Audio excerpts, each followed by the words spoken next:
আসুন আমরা প্রার্থনা করি।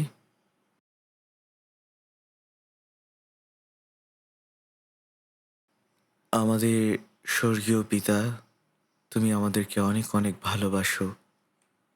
আজকে তুমি আমাদের এখানে একত্রিত করেছ তোমার বাক্য থেকে শিক্ষা লাভ করতে, এবং এই সময় আমরা জানি যে পবিত্র আত্মা আমাদের সঙ্গে রয়েছে। তুমি আমাদের প্রত্যেকের আত্মাগুলোকে খুলে দাও এবং আমাদেরকে সাহায্য করো, যেন তোমার বাক্য যেভাবে আছে সেভাবে গ্রহণ করতে পারি।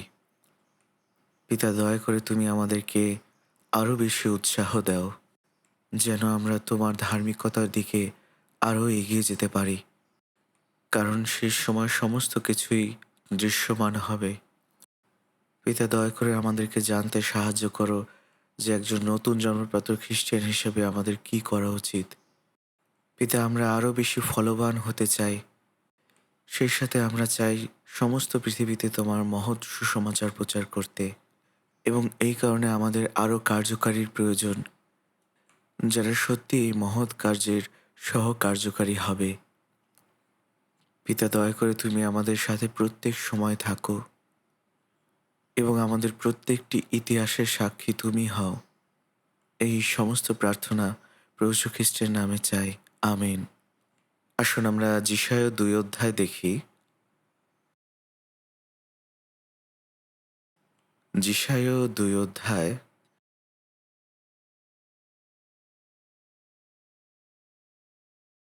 5 পদ।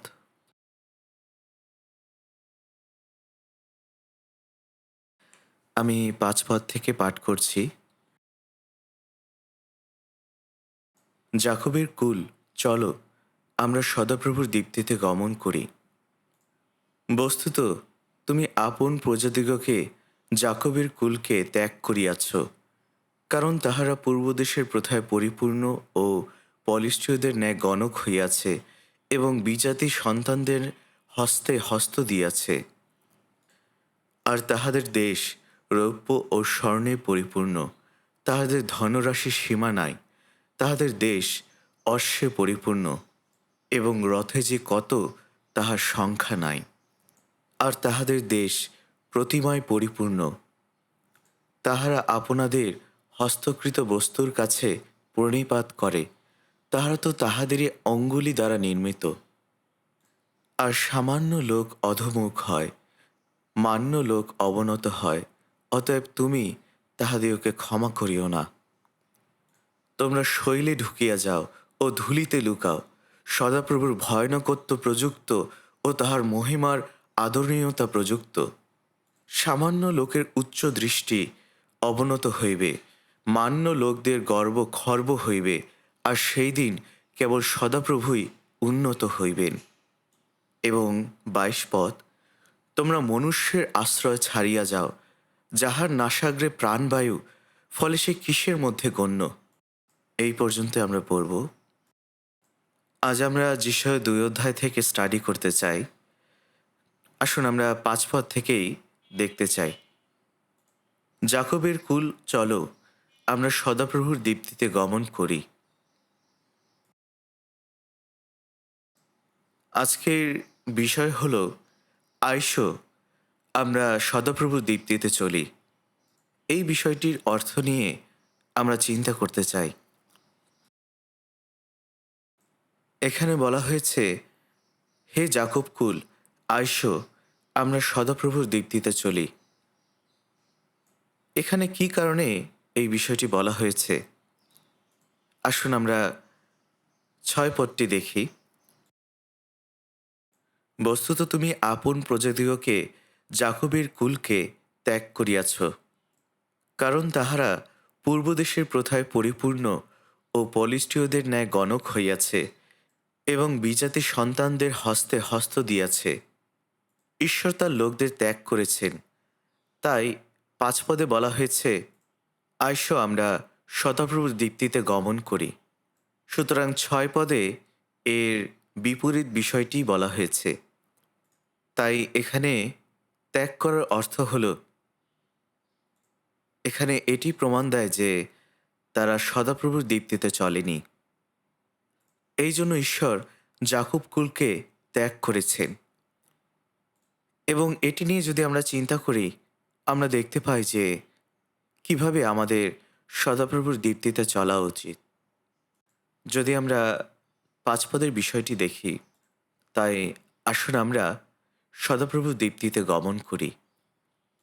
প্রভু নিজেই হলেন আলো। এই পৃথিবীতে যত মানুষ রয়েছে, সমস্ত মানুষই আদমের বংশধর, আর তাই তারা জন্ম থেকেই পাপী এবং তারা অন্ধকারে রয়েছে। তারা অন্ধকারের মধ্যেই পথ চলে। তাহলে অন্ধকারের মধ্যে থাকা মানুষেরা কিভাবে প্রভুর আলোতে পথ চলতে পারে?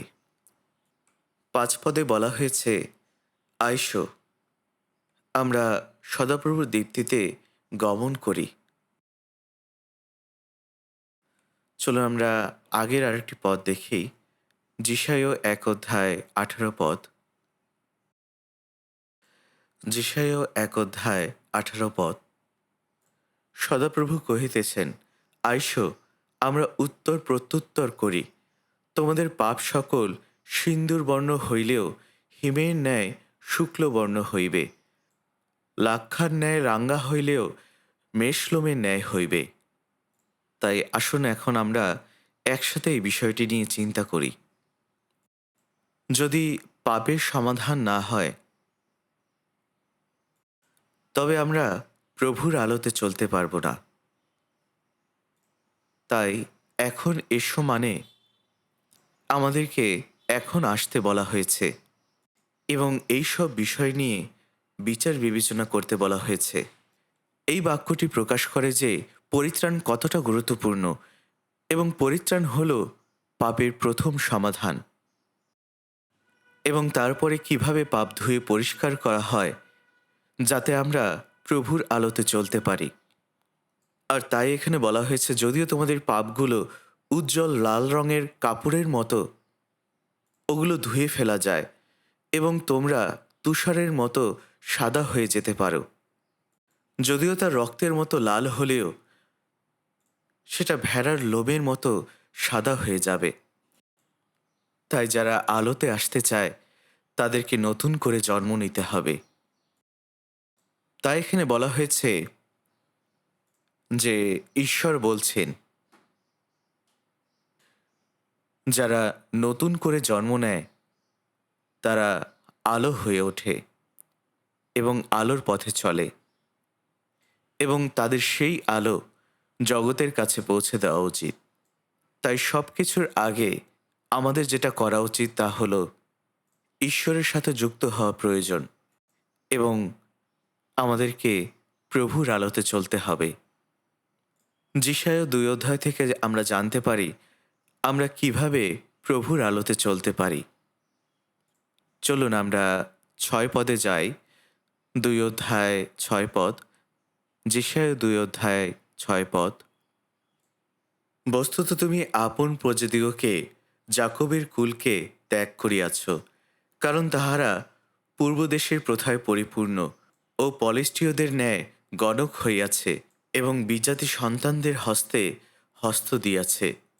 আর তাহাদের দেশ রৌপ্য ও স্বর্ণে পরিপূর্ণ, তাহাদের ধনরাশির সীমা নাই। তাহাদের দেশ অশ্বে পরিপূর্ণ এবং রথে যে কত তাহার সংখ্যা নাই। আর তাহাদের দেশ প্রতিমায় পরিপূর্ণ, তাহারা আপনাদের হস্তকৃত বস্তুর কাছে প্রণিপাত করে, তাহা তো তাহাদেরই অঙ্গুলি দ্বারা নির্মিত। তাই আলোতে চলার অর্থ হল প্রতিমা বর্জন করা। আমাদের ঈশ্বরকে কেন্দ্রে রাখতে হবে। আমরা যেন ঈশ্বর কেন্দ্রিক জীবনযাপন করি, আলোর পথে চলি। ৬ পদের দিকে যদি আমরা তাকাই, সেখানে বলা হয়েছে, তাহারা পূর্ব দেশের প্রথায় পরিপূর্ণ। এর অর্থ হল ইসরায়েল লোকেরা বিদেশি সংস্কৃতি এবং তাদের জীবনধারাকে গ্রহণ করেছে। পূর্ব দেশের প্রথায় পরিপূর্ণ অর্থ হল তারা সম্পূর্ণভাবে বিদেশিদের সংস্কৃতি এবং আচার ব্যবহার গ্রহণ করেছে। তাই পূর্বদেশীয় আচার ব্যবহার থেকে আলাদা হওয়ার অর্থ হল প্রভুর আলোতে চলা। এবং ৭ পদে বলা হয়েছে, তাহাদের দেশ রৌপ্য ও স্বর্ণে পরিপূর্ণ, তাহাদের ধনরাশির সীমা নাই। ইসরায়েল জাতি হল ঈশ্বরের নিজের লোক।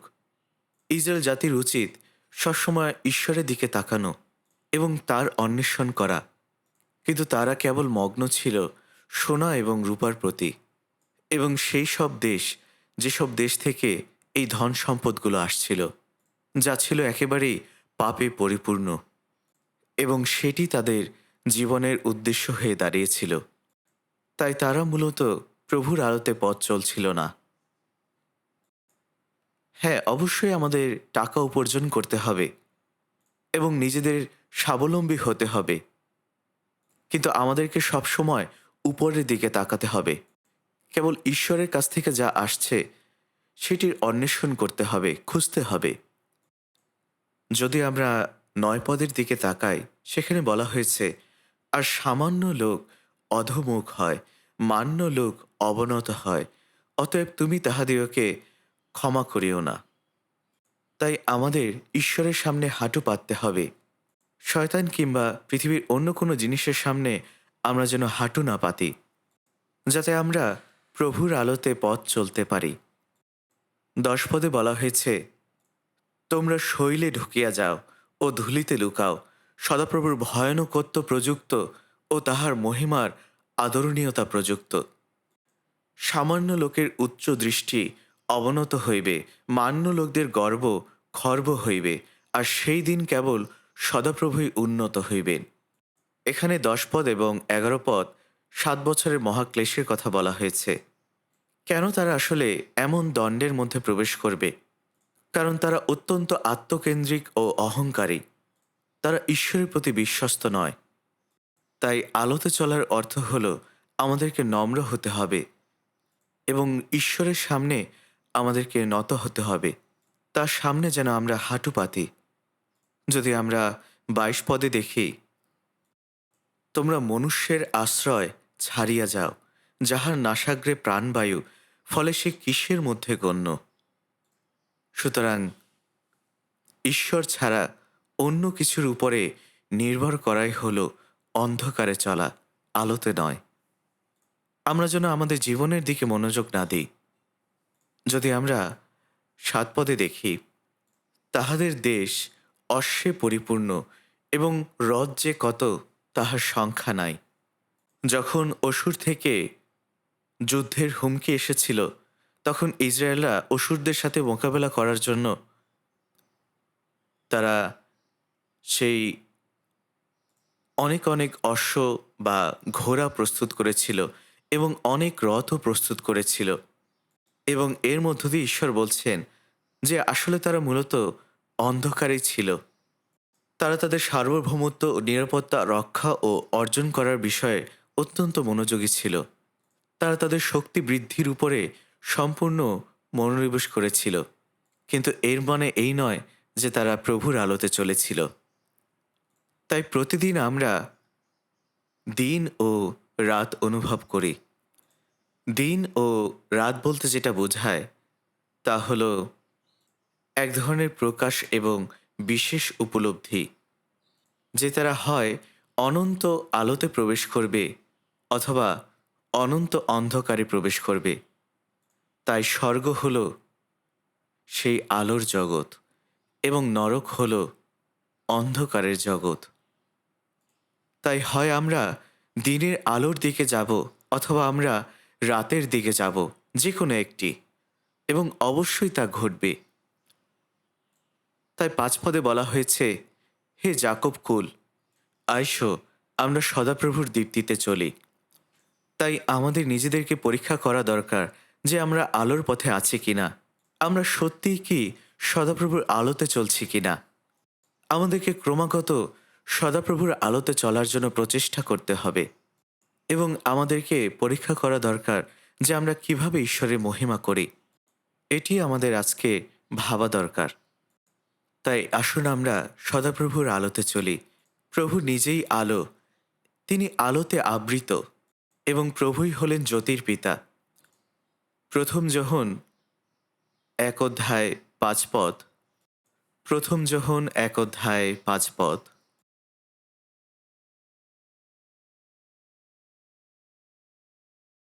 প্রথম যোহন 1 অধ্যায় 5 পদে লেখা আছে, আমরা যে বার্তা তাহার কাছে শুনিয়া তোমাদিগকে জানাইতেছি তাহা এই, ঈশ্বর জ্যোতি এবং তাহার মধ্যে অন্ধকারের লেশমাত্র নাই। এখানে প্রেরিত যোহন বলেছেন, সেই সংবাদ যা আমরা তার কাছ থেকে শুনেছি এবং সেটাই আমরা তোমাদেরকে জানাচ্ছি, যে ঈশ্বরী জ্যোতি এবং তার মধ্যে অন্ধকারের লেশমাত্র নাই। যাকব 1 অধ্যায় 17 পদে বলা হয়েছে, পিতা ঈশ্বর হলেন সমস্ত দীপ্তির, সমস্ত জ্যোতির পিতা। তিনি জ্যোতির্গণের সেই পিতা। এফেসীয় 5 অধ্যায় 8 পদে বলা হয়েছে, কারণ তোমরা এক সময় অন্ধকার ছিলে, কিন্তু এখন প্রভুতে দীপ্তি হইয়াছ। দীপ্তির সন্তানদের ন্যায় চলো, কেননা সর্বপ্রকার মঙ্গলভাবে ধার্মিকতায় ও সত্যে দীপ্তির ফল হয়। এখানে বলা হয়েছে, পরিত্রাণ পাওয়ার পরে তোমরাই প্রভুর জ্যোতি, তোমরা অন্ধকার থেকে জ্যোতিতে রূপান্তরিত হয়েছ, তাই তোমাদেরকে জ্যোতিতেই চলাফেরা করা প্রয়োজন। অনেক মানুষ রয়েছে যারা ভান করে যে তারা জ্যোতি হয়েছে। এমনকি লুসিফার মানে হলো সেই ব্যক্তি যে আলো নিয়ে আসে। যিশায়া 14 অধ্যায়ে লুসিফারকে বলা হয়েছে আলো বহনকারী হিসেবে, অর্থাৎ লুসিফার মানে যে আলো বহন করে। তাই লুসিফার মানে এটা নয় যে এটা শুধুমাত্র শয়তানের ক্ষেত্রেই প্রযোজ্য, বরং এটি এক প্রকার সাধারণ বিশেষ্য, কমন নাউন বলতে পারি আমরা। এবং ইলুমিনাতি মানেও হল আলোকিত করা। এনলাইটমেন্ট পিরিয়ড বা জ্ঞানদীপ্তির যুগে এই আলো শব্দটি এসেছে। সেই জ্ঞানদীপ্তির যুগে মানুষ ছিল বাইবেল থেকে সম্পূর্ণ দূরে, এবং অনেক মানুষ বলে যে তারা ভান করছে যে তারা আলোর পথে চলছে। যাই হোক, কেউই প্রকৃতপক্ষে প্রভুর আলোতে ঈশ্বর যেভাবে চান সেভাবে চলছে না। আমরা চলছি, তার অর্থ হলো আমরা প্রভুর আলোতে চলছি। আমরা আলোতে চলছি কারণ সেখানে একটি অন্ধকার আছে বলেই আলোতে চলার বিষয়টি ফুটে ওঠে। এখানে আমরা যে বিষয়টি দেখতে পাই যে ইসরায়েলের লোকেরা তারা অন্ধকারে ছিল। অন্ধকারে থাকা মানে হলো ঈশ্বরের থেকে দূরে সরে যাওয়া অথবা ঈশ্বরের বিরোধিতা করা। আর তাই আমরা এটা বলতে পারি যে ঈশ্বর থেকে দূরে যা কিছু আছে তাই হলো অন্ধকার। আর যারা শয়তানের কর্তৃত্বে বাস করে তারা অন্ধকারে চলছে এবং তারা অন্ধকারেই বাস করছে। তারা প্রত্যেকেই শয়তানের কর্তৃত্বের অধীনে আছে, অর্থাৎ তারা প্রত্যেকেই এই অন্ধকারের মধ্যেই নিমজ্জিত আছে। এবং আরেকটি বিষয় হলো, এই অন্ধকার পাপকেও প্রতিনিধিত্ব করে। যোহন 3 অধ্যায় 19 পদে বলা হয়েছে, আর সেই বিচার এই যে জগতে জ্যোতি আসিয়াছে এবং মনুষ্যেরা জ্যোতি হইতে অন্ধকার অধিক ভালোবাসিল, কেননা তাহাদের কর্ম সকল মন্দ ছিল। তাই অন্ধকার সরাসরি পাপের সাথে সম্পর্কিত। অনন্ত জীবন সম্পর্কে সম্পূর্ণ অজ্ঞ থাকার অর্থ হল পাপের মধ্যে থাকা এবং অন্ধকারের মধ্যে থাকা। যারা অন্ধকারে আছে তাদের কোনো আশা নেই।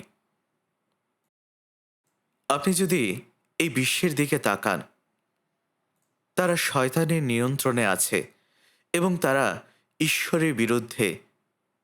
তারা সব কিছু জানার ভান করে, কিন্তু তারা আসলে সম্পূর্ণভাবে অনন্ত জীবন এবং ঈশ্বর সম্পর্কে অজ্ঞ এবং শেষ পর্যন্ত তাদের কোনো আশা নেই। তারা সম্পূর্ণ অন্ধকারের পথেই হাঁটছে। তারা যদি সেই পথেই চলতে থাকে যেভাবে তারা বাস করছে, এর অর্থ হলো তাদের জন্য অপেক্ষা করছে নরকের অনন্ত আগুন। ইসরায়েল লোকদের জন্য দণ্ডাজ্ঞা বা বিচার প্রস্তুত ছিল, কারণ তারা সেই নরকের পথে হাঁটছিল, সেই অন্ধকারের পথ দিয়ে যাচ্ছিল। আসুন আমরা আবার যিশায়া ২ অধ্যায় ৬ পদ দেখি। বস্তুত তুমি আপন প্রজাদিগকে, যাকবের কুলকে পরিত্যাগ করিয়াছ। তাদেরকে পরিত্যাগ করার কারণ হল যেহেতু তারা প্রভুর আলোর পথে চলেনি, বরং তারা অন্ধকারের পথে হেঁটেছিল। এবং ৬ পদের শেষ পর্যন্ত যেটা দেখা যায় তা হলো এই তালিকাটি অনেক দীর্ঘ। তাই ভাববাদী যিশাও বলেছেন, আইসো আমরা সদাপ্রভুর দীপ্তিতে গমন করি। প্রভুর আলোতে চলার জন্য আমাদের নিজেদের পাপের সমস্যাগুলো সমাধান করতে হবে। চলুন আমরা যিশাও ১ অধ্যায় ১৮ পদে যাই। যিশায় ১ অধ্যায় ১৮ পদ। সদাপ্রভু কহিতেছেন, আইসো আমরা উত্তর প্রত্যুত্তর করি। তোমাদের পাপ সকল সিন্দুর বর্ণ হইলেও হিমের ন্যায় শুক্ল বর্ণ হইবে, লাক্ষার ন্যায় রাঙা হইলেও মেষলোমের ন্যায় হইবে। তাই অবশ্যই আপনার পাপ ধুয়ে পরিষ্কার করার একটি উপায় আছে। এখানে বলা হয়েছে তোমাদের পাপ সকল সিন্দুর বর্ণ হইলেও তা হিমের ন্যায় শুক্ল বর্ণ হইবে, তাহা লাল বর্ণ হইলেও মেষ লোমের ন্যায় হইবে। আর এই কারণেই যীশুখ্রিস্ট বলেছেন, কারণ ইহাই আমার রক্ত, নতুন নিয়মের রক্ত, যাহা অনেকের জন্য পাপমোচনের নিমিত্ত পাতিত হয়। মথি ২৬ অধ্যায় ২৮ পদে এই বাক্যটি বলা হয়েছে। তাই আপনি যদি যিশায় ১ অধ্যায় ১৮ পদের দিকে তাকান, আপনি নিশ্চিত হতে পারেন যে আপনি পরিত্রাণ পেয়েছেন এবং নতুন জন্মের পরে আপনি পবিত্র আত্মা উপহার হিসেবে পাবেন।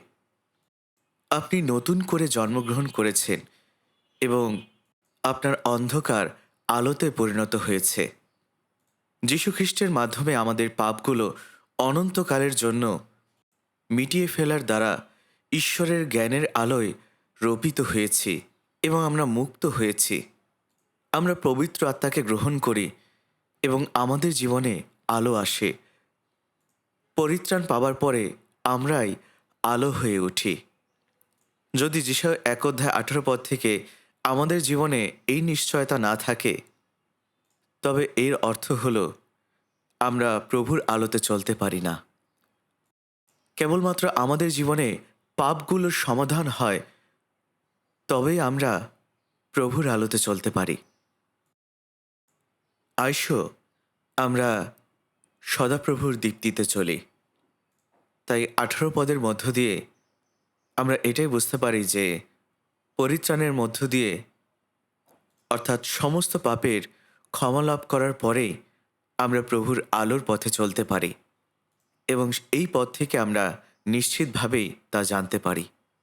যিশায় ২ অধ্যায় ৮ পদে বলা হয়েছে, আর তাহাদের দেশ প্রতিমায় পরিপূর্ণ, তাহারা আপনাদের হস্তকৃত বস্তুর কাছে প্রণিপাত করে, তাহা তো তাহাদেরই অঙ্গুলি দ্বারা নির্মিত। অর্থাৎ এখানে আমরা দেখতে পাই তাদের দেশ সোনায় পরিপূর্ণ, সমস্ত সম্পদে পরিপূর্ণ, ঘোড়া রথে পরিপূর্ণ এবং প্রতিমায়ও পরিপূর্ণ। প্রধান কারণ যে জন্য আমাদের বিশ্বাস পুরোপুরি ভেঙে যায় তা হলো এই প্রতিমাগুলো। ঈশ্বর বাদ দিয়ে অন্য যে কোনো বিষয় নিয়ে ভাবাই হলো আমাদের জীবনে এই প্রতিমা। তাই আমাদের জীবনে এই প্রতিমাগুলো দূর করাই হলো প্রভুর আলোতে চলার প্রথম পদক্ষেপ। আর এই কারণে আমাদেরকে অবশ্যই সেই অনুযায়ী জীবনযাপন করতে হবে আমরা যেন এটা মানতে পারি যে যীশুখ্রিস্টই হলেন একমাত্র ঈশ্বর। প্রথম যোহন ৫ অধ্যায় বলে, যখন আমাদের জীবনে প্রতিমা চলে আসে তখন আমরা অন্য পথে পরিচালিত হই। আসুন আমরা প্রথম যোহন ৫ অধ্যায় ২০ পদ দেখি। প্রথম যোহন ৫ অধ্যায় ২০ পদ।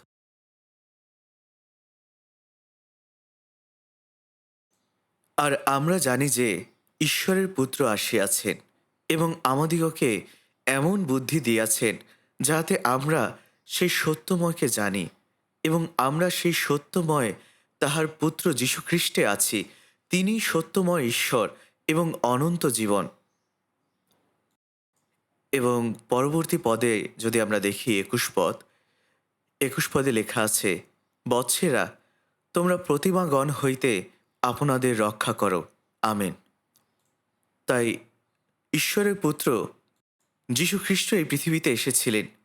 তিনি সত্যময় ঈশ্বর এবং অনন্ত জীবন, যেটা ৫ অধ্যায় ২০ পদে বলা হয়েছে। আর সেই সত্যময় ঈশ্বর তিনি এই পৃথিবীতে এসেছিলেন। আমাদের জন্য তিনি তার নিজ প্রাণ দিয়েছিলেন এবং তিনি পুনরুত্থিত হলেন।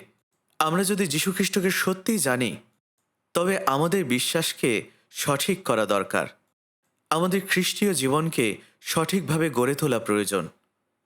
যীশুখ্রিস্টই সেই সত্য ঈশ্বর। আমাদেরকে অনন্ত নরকের অগ্নি থেকে বাঁচিয়েছেন। তিনি সব কিছুর থেকে আমাদেরকে সবচেয়ে বেশি ভালোবেসেছেন এবং তার এই জীবন উৎসর্গ করে দিয়েছেন এবং এটি প্রমাণ করতে তিনি পুনরুত্থিত হয়েছেন। তাহলে কিভাবে আমরা অন্য কিছুকে আমাদের জীবনে স্থান দিতে পারি? আমাদের শুধুমাত্র ঈশ্বরকেই আমাদের জীবনের কেন্দ্রে রাখা উচিত। আর প্রতিমা হলো এমন একটি বিষয় যা আপনাকে ঈশ্বর থেকে দূরে সরিয়ে নিয়ে যায়। আমরা বিপথে চলে যেতে পারি, ধার্মিকতার পথে নাও চলতে পারি। তাই প্রতিমা থেকে দূরে থাকা খুবই গুরুত্বপূর্ণ। স্কটল্যান্ডের একজন পাস্টর থমাস চার্লমার্কস পরিত্রাণ পাওয়ার আগে অনেক প্রচার করতেন নৈতিকতা সম্পর্কে, যে খ্রিস্টানদের এইভাবে চলা উচিত এবং খ্রিস্টানদেরকে ওইভাবে চলা উচিত। কিন্তু গির্জার লোকদের মধ্যে কোনো পরিবর্তন আসেনি। তখন তিনি খুব অনুশোচনা বোধ করছিলেন। পরে ঈশ্বরের প্রেম এবং যীশুখ্রিস্টের প্রেম উপলব্ধি করলেন। তখন তিনি পরিত্রাণ লাভ করলেন। পরিত্রাণ পাওয়ার পরে তিনি গির্জায় আসা মানুষদের কাছে সুসমাচার প্রচার করলেন। আর তারপর ঈশ্বরের প্রেম ও যীশুখ্রিস্টের প্রেম সেই সমস্ত লোকদের হৃদয়ে সঞ্চারিত হলো এবং তখন তারা সত্যি নতুন জন্ম পেয়েছিলেন। আদমের বংশধরেরা অর্থাৎ আমরা জগৎকে ভালোবাসি এবং আমাদের নিজেদের শক্তিতে এখান থেকে বেরিয়ে আসার আর কোনো উপায় নেই। সেই জাগতিক বিষয়গুলো দূর করার জন্য আমাদের জাগতিক ভালোবাসার চেয়েও মহান ভালোবাসার প্রয়োজন। সেই মহান ভালোবাসার প্রবেশ করা প্রয়োজন। আর সেই মহান ভালোবাসা হলো ক্রুশের ভালোবাসা, ক্রুশারোপণের ভালোবাসা। সেই ভালোবাসা হলো যীশুখ্রিস্ট এবং তার আত্ম উৎসর্গের ভালোবাসা। আর তখন আমাদের থেকে জগতের ভালোবাসা চলে যাবে এবং ঈশ্বরের প্রেম আমাদের হৃদয়ে প্রবেশ করবে আর নতুন ভালোবাসার আগমন ঘটবে। তাই খ্রিস্টের ভালোবাসা প্রতিমার প্রতি এবং জগতের প্রতি ভালোবাসা দূর করে। শুধুমাত্র যদি কারো জীবনে ঈশ্বরের প্রেম প্রবেশ করে তবেই তারা তাদের জীবনের প্রতিমাগুলোকে সরিয়ে দেওয়ার শক্তি পায়। তাই ঈশ্বর এমন বলতেন না যদি তিনি প্রতিমা দূর করার শক্তি না দিতেন। তিনি কখনোই সম্ভবত এমন কথা বলতেন না। চলুন আমরা পরম গীতে যাই। পরম গীত ৮ অধ্যায় ৬ পদ।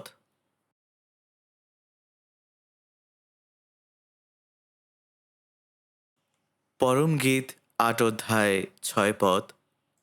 তুমি আমাকে মোহরের ন্যায় তোমার হৃদয়ে, মোহরের ন্যায় তোমার বাহুতে রাখো। কেননা প্রেম মৃত্যুর ন্যায় বলবান, অন্তর্জ্বালা পাতালের ন্যায় নিষ্ঠুর। তাহার শিখা অগ্নির শিখা, তাহা সদাপ্রভুরই অগ্নি। এরপরে ৭ পদে লেখা আছে, বহু জল প্রেম নির্বাপিত করিতে পারে না, স্রোতস্বতীগণ তাহা ডুবাইয়া দিতে পারে না। কেহ যদি প্রেমের জন্য গৃহের সর্বস্ব দেয়, লোকে তাহাকে যারপরনাই তুচ্ছ করে। এখানে আমরা দেখতে পাই ৬ পদে বলা হয়েছে, তোমার হৃদয়ে আমাকে মুদ্রার ন্যায় স্থাপন করো। সেই সময় মুদ্রা বা সিলমোহর খুবই গুরুত্বপূর্ণ বিষয় ছিল। তাই এখানে বলা হয়েছে, তোমার হৃদয়ে আমাকে মুদ্রার ন্যায় স্থাপন করো, তোমার বাহুতে মুদ্রার ন্যায় রাখো, তোমার হৃদয়ে মুদ্রার ন্যায় রাখো। ঈশ্বরের সাহায্যে আমরা তার থেকে শক্তি পেতে পারি। আমরা তার কাছ থেকে যখন শক্তি যাচনা করি, তখন তিনি আমাদেরকে তার শক্তি দেন। তাই আমরা ঈশ্বরের শক্তিতেই শক্তিশালী হতে পারি। এখানে বলা হয়েছে প্রেমের কথা, কারণ প্রেম, প্রচুর জলও প্রেম নির্বাপন করিতে পারে না, স্রোতস্বতী সকলও তাহাকে ডুবাইতে পারে না। যদি কেহ আপন বাটির সমস্ত ধন প্রেমের পরিবর্তে দেয়, তবে সে নিতান্ত অবজ্ঞাত হইবে। তাই আমরা ঈশ্বরের মহান প্রেম এবং ক্রুশারোপণের মহান প্রেম গ্রহণ করেছি। তিনি মৃত্যু পর্যন্ত আমাদেরকে ভালোবেসেছেন। তাই আমরা যেন তার প্রেমের কথা স্মরণ করি। চলুন আমরা যাত্রা পুস্তক ৩৪ অধ্যায়ে যাই। আমরা দেখব ঈশ্বরের নামের অর্থ কী।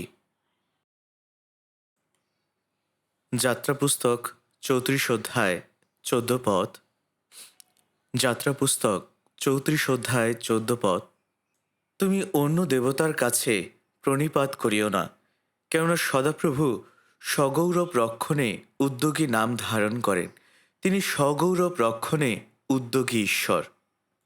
এখানে বলা হয়েছে, কারণ তুমি অন্য দেবতার ভজনা করিও না, কেননা সদাপ্রভু সগৌরব রক্ষণে উদ্যোগী নাম ধারণ করেন। সুতরাং ঈশ্বরের নাম হল ঈর্ষা। তিনি হলেন ঈর্ষাপরায়ণ ঈশ্বর। ঈশ্বরই প্রেম, এবং এর বিপরীতে এর অর্থ হল তিনি নিজেই ঈর্ষাস্বরূপ। তিনি হলেন ঈর্ষাপরায়ণ ঈশ্বর। ধরা যাক, যদি স্বামী এবং স্ত্রীর বিবাহ হয় এবং যদি স্ত্রী সবসময় অন্য পুরুষের সাথে মেলামেশা করে, তবে সম্ভবত স্বামী অবশ্যই ঈর্ষা করবে। সুতরাং ঈশ্বরের নাম ঈর্ষা। তাই আমাদেরকে অবশ্যই আমাদের যে কোনো কিছুর থেকেও ঈশ্বরকে সব থেকে বেশি ভালোবাসতে হবে। আপনি যদি ঈশ্বরের থেকে অন্য কিছুকে বেশি ভালোবাসেন, তবে এর অর্থ আপনি প্রতিমা পূজা করছেন। হয়তো সেই প্রতিমা টাকা হতে পারে, অথবা আপনার ব্যক্তিগত সুখভোগ একটি প্রতিমা, এবং খেলাধুলা বা গেমস এটাও একটা প্রতিমা হতে পারে। আপনাদের প্রত্যেকের কাছেই টেলিভিশন এবং স্মার্টফোনের মতো অনেক সরঞ্জাম রয়েছে। যদি আপনি এগুলোকে ভালোবাসেন এবং এগুলোকে ঈশ্বর অপেক্ষা এগুলোর প্রতি যদি আপনার বেশি মনোযোগ থাকে, তাহলে অবশ্যই আপনি সেই সব সরঞ্জামকে এবং যন্ত্রগুলোকে প্রতিমা পূজা করছেন। আমরা যেন কখনো এগুলোকে অগ্রাধিকার না দিই। সুতরাং আপনার মধ্যে যদি লোভ আগে চলে আসে এবং আপনার আকাঙ্ক্ষিত কিছু যদি ঈশ্বরের সাথে সম্পর্কিত না হয়, এর অর্থ হল আপনি প্রতিমা পূজা করছেন। আমেরিকান একটি কথা রয়েছে, যখন বলা হতো আসুন আমরা একত্রিত হই এবং চলুন আমরা সন্ধ্যা ৬টায় একত্রিত হই, এবং গির্জায় আসা মানুষেরা যখন সন্ধ্যা ৬টায় আসতেন, তারা মূলত আসতেন খেলা দেখার জন্য। তারা আসলে কখনো ঈশ্বরের কাজের জন্য জড়ো বা একত্রিত হননি। আপনি যদি ঈশ্বরকে সেবা করতে চান, মণ্ডলীর সেবা করতে চান, আপনি কখনোই ঈশ্বরের চেয়ে অন্য কিছুকে বেশি গুরুত্ব দিতে পারেন না। এই পৃথিবীতে অনেক উন্মাদ বা পাগল মানুষ আছে, কিন্তু এখন এই পৃথিবীতে যিশু পাগল তেমন কেউ নেই। আর ঈশ্বর হলেন আত্মা, এবং ঈশ্বর সত্যিই আমাদের হৃদয় চান। ঈশ্বর সত্যিই চান আমরা যেন তাকে হৃদয় থেকে ভালোবাসি। হিতোপদেশ 23 অধ্যায় বলা হয়েছে, আমি যেন আমার হৃদয়টি ঈশ্বরকে দেই। তিনি বলেছেন, তুমি তোমার হৃদয় আমাকে দাও। আসুন আমরা হিতোপদেশ 23 অধ্যায় দেখি। হিতোপদেশ 23 অধ্যায় 26 পদ। হে বৎস, তোমার হৃদয় আমাকে দাও, তোমার চক্ষু আমার পথসমূহে প্রীত হোক। তাই আমরা যেন অন্য সমস্ত কিছুর থেকে ঈশ্বরকে যেন সবচেয়ে বেশি গুরুত্ব দিই। পৃথিবীর যে কোনো কিছুর থেকেও আমরা যেন ঈশ্বরকে সবচেয়ে বেশি ভালোবাসি। তাহলেই আপনি খুব স্বাভাবিকভাবেই প্রভুর আলোতে চলতে পারবেন। প্রথম রাজাবলিতে সলোমন ঈশ্বরকে ভালোবাসতেন। প্রথম রাজাবলি 11 অধ্যায় বলা হয়েছে যে সলোমন বিদেশি নারীদের ভালোবাসতেন। তাই সময় অতিবাহিত হওয়ার সাথে সাথে সলোমন সেই সব বিদেশি নারীদের ভালোবেসেছিলেন,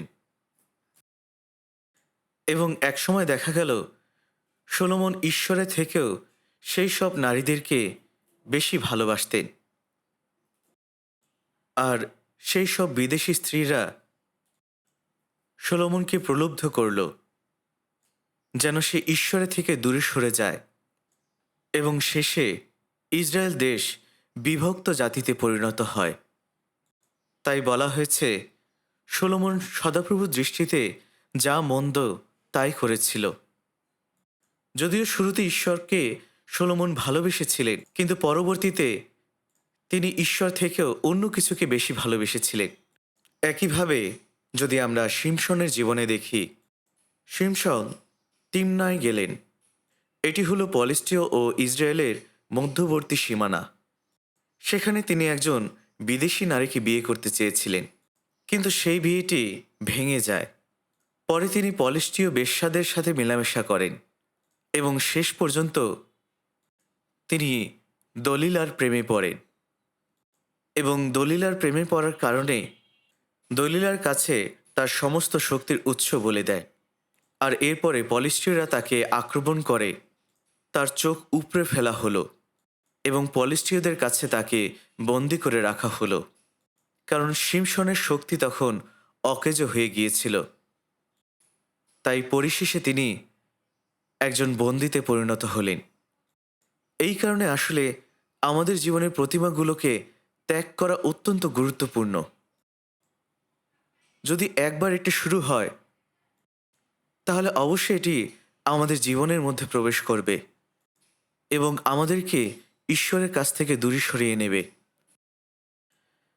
আপনারা জানেন যে দিমা থিসলনিকেয় প্রেরিত পৌলকে ছেড়ে দূরে সরে গিয়েছিল। সে ঈশ্বরের থেকে জগৎকে বেশি ভালোবেসেছিল। অর্থাৎ এই জীবনগুলো থেকে ঈশ্বর আমাদেরকে এটাই দেখাচ্ছেন, যখনই আমরা ঈশ্বর থেকে অন্য কিছুকে বেশি আমাদের হৃদয়ে প্রবেশ করতে দেই, তখনই আমরা প্রতিমা পূজা করি। তাই এটাই সবচেয়ে গুরুত্বপূর্ণ। আমরা অন্য কিছুকেই কখনো ঈশ্বর থেকে বেশি প্রাধান্য দিতে পারি না। আমাদেরকে সবসময়, প্রত্যেক সময়ের জন্য ঈশ্বরকে প্রথম স্থানে দিতে হবে। তাই জ্যোতিতে চলা, প্রভুর আলোতে চলার অর্থ হল আমরা যেন প্রতিমা পূজাকে, মূর্তি পূজাকে ঈশ্বরের সাথে একই অবস্থানে না রাখি। সেটা গেমস হতে পারে, টিভি হতে পারে, অথবা যে কোনো কিছু হতে পারে। আমাদের যদি দুই দিকেই মন থাকে, তবে আমাদের মধ্যে দ্বন্দ্ব তৈরি হবে, আর সেই দ্বন্দ্বে সম্ভবত মূর্তি পূজাই আমাদেরকে হারিয়ে দেবে। আমরা যদি আবার যিশায়া 2 অধ্যায় দেখি, যিশায়া 2 অধ্যায় পূর্বদেশীয় প্রথা সম্পর্কে বলা হয়েছে। যিশায়া 2 অধ্যায় 6 পদে, বস্তুত তুমি আপন প্রজাদিগকে, যাকবের কুলকে ত্যাগ করিয়াছ, কারণ তাহারা পূর্বদেশের প্রথায় পরিপূর্ণ ও পলেষ্টীয়দের ন্যায় গণক হইয়াছে এবং বিজাতি সন্তানদের হস্তে হস্ত দিয়াছে। ইসরায়েল হল ঈশ্বরের মনোনীত জাতি। তাই ইসরায়েলদের বিদেশিদের থেকে আলাদা থাকা প্রয়োজন ছিল, কিন্তু তারা তাদের সাথে মেলামেশা করেছিল। যারা পরজাতি তাদের সাথে, যারা পূর্বদেশীয় তাদের প্রথায় তারা পরিপূর্ণ হয়ে গিয়েছিল। তারা বিদেশিদের সমস্ত সংস্কৃতি গ্রহণ করে। যাত্রা পুস্তকে আমরা দেখতে পাই যে তারা মিশর দেশ থেকে বের হয়ে আসে। তখন ঈশ্বর বলেছিলেন যে তোমরা মিশরীয়দের প্রথা অনুসরণ করতে পারো না এবং তোমরা কনানীয়দের প্রথাও অনুসরণ করতে পারো না। তোমরা কেবল ঈশ্বরের পথ অনুসরণ করো। আর ইসরায়েলীয়রা প্রবেশ করল কনান দেশে। তারপর তারা সব ভিন্ন জাতীয় এবং বিজাতীয়দের রীতিনীতি গ্রহণ করল। চলুন আমরা লেবীয় পুস্তক 18 অধ্যায়ে যাই। লেবীয় পুস্তক 18 অধ্যায় 1 পদ থেকে।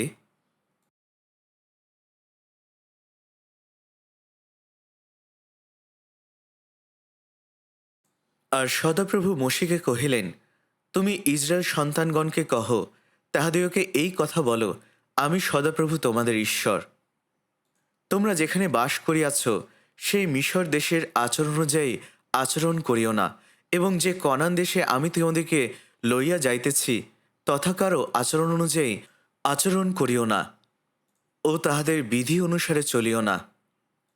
তোমরা আমারই শাসন সকল মান্য করিও, আমারই বিধি সকল পালন করিও এবং সেই পথে চলিও, আমি সদাপ্রভু তোমাদের ঈশ্বর। এরপরে 5 পদে বলা হয়েছে, অতএব তোমরা আমার বিধি সকল ও আমার শাসন সকল পালন করিবে। যে কেহ এই সকল পালন করে সে এই সকলের দ্বারা বাঁচিবে, আমি সদাপ্রভু। ইসরায়েল জাতি মিশরে 430 বছর বসবাস করেছিল। আর ঈশ্বর তাদের বলছেন, তোমরা সেই মিশর দেশের আচরণ অনুযায়ী আচরণ করিও না এবং কনান দেশেরও কোনো আচার ব্যবহার তোমরা গ্রহণ করো না। অর্থাৎ তোমরা পরজাতি থেকে কোনো ধরনের আচরণ বা আইন কানুন গ্রহণ করো না। সেই সময় আসলে ইসরায়েলের চারিদিকে অনেক অনেক বহু জাতি ছিল এবং তারা যে মিশর দেশে ছিল সেখানেও বহু ঈশ্বরবাদ ছিল। তারা অনেক প্রতিমা পূজা করত। তারা অনেক ঈশ্বরকে বা অনেক দেবতাকে বিশ্বাস করত এবং তাদের পূজা করত। এবং মিশরীয়রা ব্যভিচারের জন্য বেশ পরিচিত ছিল। তারা অনেক ব্যভিচারের কাজকর্ম করত। তাই ঈশ্বর তাদেরকে বলছেন, তোমরা মিশরীয় অথবা কনানীয় উভয়ের পথে অনুসরণ করতে পারো না। কিন্তু দেখা যায় যে ইসরায়েলীয়রা সমস্ত বিদেশিদের পথ গ্রহণ করেছিল। তারা পূর্বদেশীয় কুসংস্কারে পরিপূর্ণ হয়ে গিয়েছিল। পলেষ্টীয়দের ন্যায় তারা গণক হয়ে গিয়েছিল। বিজাতীয়রা যা বলতো তারা তাই অনুকরণ করত। নহুম 2 অধ্যায় বলা হয়েছে, অশূরীয় সাম্রাজ্য অনেক বড় হয়ে গিয়েছিল, তাই সেটিকে একটি মনোহর বেশ্যা বা নগরবধূর সাথে তুলনা করা হয়েছে। তাই বলা যায় অনেক অনেক খারাপ বিষয়গুলো ইসরায়েল জাতির মধ্যে প্রবেশ করেছিল। যদিও তারা মনোনীত, তবুও তারা ভুল আদর্শ এবং ভুল সংস্কৃতি অনুসরণ করেছিল। তাই অধিকাংশ লোকই তা করেছিল এবং তখন সংখ্যালঘু লোকেরাও তা অনুসরণ করেছিল। তাই যারা পাপ করছে সেই সংখ্যাগুরুদের আপনি অনুসরণ করতে পারেন না। সবাই এটা করে, তাই আমিও করব। এইভাবে এই বিষয়গুলো চলে এসেছে। সদাপ্রভুর দীপ্তিতে চলার অর্থ এই নয় যে আপনি অধিকাংশ লোকের সাথে চলবেন, বরং আপনি কেবল ঈশ্বরের দিকে তাকাবেন এবং সদাপ্রভুর দীপ্তিতে চলবেন। আসুন আমরা ইফিসীয় 2 অধ্যায়ে যাই।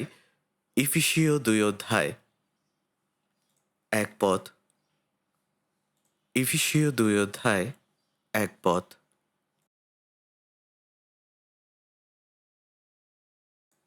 আর যখন তোমরা আপন আপন অপরাধে ও পাপে মৃত ছিলে, তখন তিনি তোমাদিগকেও জীবিত করিলেন। সেই সকলেতে তোমরা পূর্বে চলিতে এই জগতের যুগ অনুসারে আকাশের কর্তৃত্বাধিপতির অনুসারে যে আত্মা এখন অবাধ্যতার সন্তানগণের মধ্যে কার্য করিতেছে, সেই আত্মার অধিপতির অনুসারে চলিতে। সেই লোকদের মধ্যে আমরাও সকলে পূর্বে আপন আপন মাংসের অভিলাষ অনুসারে আচরণ করিতাম, মাংসের ও মনের বিবিধ ইচ্ছা পূর্ণ করিতাম এবং অন্য সকলের ন্যায় স্বভাবত ক্রোধের সন্তান ছিলাম। এমনকি যখন আমরা অপরাধের মৃত ছিলাম, তখন তিনি আমাদেরকে খ্রিস্টের সাথে জীবিত করেছিলেন। আমরা অনুগ্রহী পরিত্রাণ পেয়েছি। আমরা অন্ধকারে চলতাম, পাপের পথে চলতাম, আর তাই আমরা আমাদের অপরাধের জন্য আমরা মৃত ছিলাম। আমরা এই পাপপূর্ণ জগতের ধারা অনুসারে চলতাম। আমরা আকাশের অধিপতির ক্ষমতা অনুসারে, যে আত্মা অবাধ্যতার সন্তানদের মধ্যে এখনও কাজ করছে, সেই আত্মার অধিপতির ইচ্ছা অনুসারে জীবনযাপন করতাম। এবং পূর্বে আমরা আমাদের মাংসের এবং মনের ইচ্ছা অনুসারে চলাফেরা করতাম এবং স্বভাবত আমরা অন্যান্য লোকদের মতো ক্রোধের সন্তান ছিলাম। এই পুস্তকটি লেখা হয়েছিল রোমীয় সাম্রাজ্যের সময়। ইফিসীয় পুস্তকে যাদেরকে উদ্দেশ্য করে এই কথাগুলো বলা হয়েছিল, তারা রোম সাম্রাজ্যের সময় জন্মগ্রহণ করেছিল। কিন্তু আপনি একটু চিন্তা করে দেখুন, আমরা আসলে একই অবস্থাতেই আছি। আমি ক্রুসেডে গিয়েছিলাম এবং আমি ইফিসীয়তে গিয়েছিলাম। সেখানে অনেক চমৎকার জিনিসে পরিপূর্ণ ছিল। সেই শহরটি অনেক বড় একটি শহর এবং সেখানে একটি বড় গণস্নানাগার ছিল, যেখানে অনেক মানুষ একসাথে গোসল করত।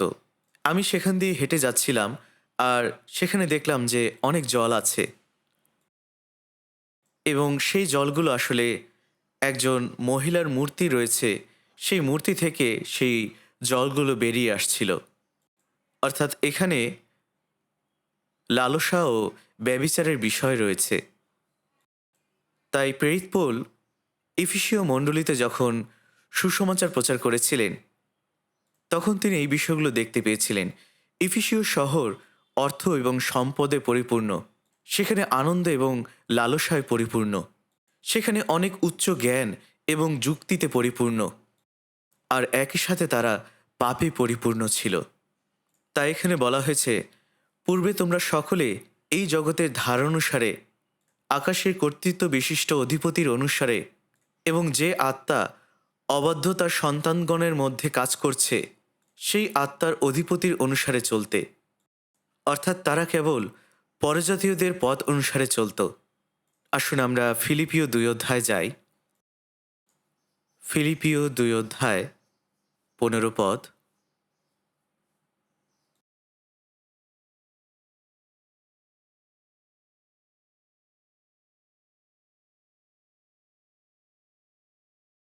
যেন তোমরা অনিন্দনীয় ও অমায়িক হও, এই কালের সে কুটিল ও বিপদগামী লোকদের মধ্যে ঈশ্বরের নিষ্কলঙ্ক সন্তান হও, যাহাদের মধ্যে তোমরা জগতে জ্যোতির্গণের ন্যায় প্রকাশ পাইতেছ, জীবনের বাক্য ধরিয়া রহিয়াছ।